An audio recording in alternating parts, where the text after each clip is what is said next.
Howdy folks, I'm Wood Boyles and this is the World History Project. Guess what? We're still talking about empires today. Our driving question is, why do we make a big deal about Han China and Rome when we're studying empires? We focus on these two because, well, there's a lot of history about our world. Like, a lot. So we have to make choices about what to study, and it's beneficial to study the good examples. So we can't spend all our time talking about all the empires that have come through our world. We'd be here all day. But you're welcome to check out the articles on some of the other empires on your own, like the Persians, the Macedonians, and the Zhou. So for today, let's get down to business on learning more about Han China and Rome. Each of them is really important. They last a long time, they have really large populations, they both left long legacies in their regions of the world, China and Europe. They were also both really great examples of empires. They faced common challenges, such as outside invasion, ruling over a diverse population, and ruling over large distances.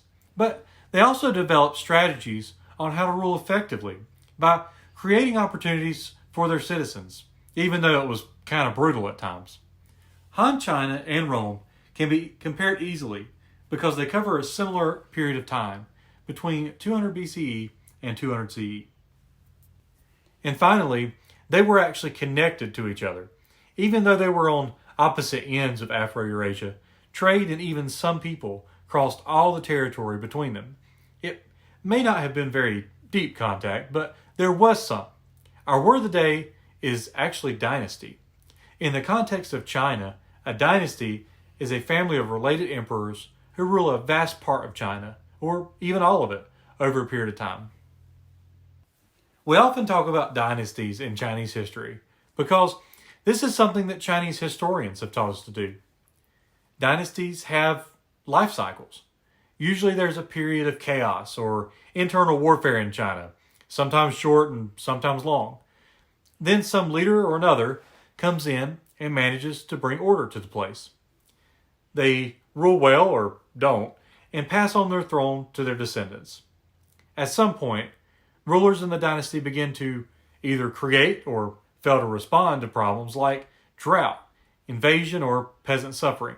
So they end up losing control, and that whole chaos thing starts up again, and then a new dynasty arises.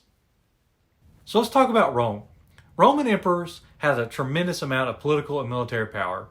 They ruled as dictators, and many of them claimed to be descendants of gods. Their primary focus was on expanding the borders of Rome and increasing the infrastructure and agricultural output within the empire. However, the empire soon became too large and was split into the Eastern and Western Roman empires. I want you to head over to Khan Academy, read about Han Dynasty China, and try to identify the techniques the emperor used to rule, and compare it to the Roman Empire. Okay, so we've learned about Han China and the Roman Empire, and why these two are so commonly chosen for us to study. In your historian's journal, think about what stories or topics you focus on in relation to COVID. Where is it spreading the fastest? What precautions should you take when going out? On the news, we see a lot of focus on places like Italy, but not on South Africa, Korea, or Brazil. Why do you think this is? Choosing which stories to focus on is all part of the historian's job. So, which stories do you focus on? Be safe, make good decisions, and I'll see you next time.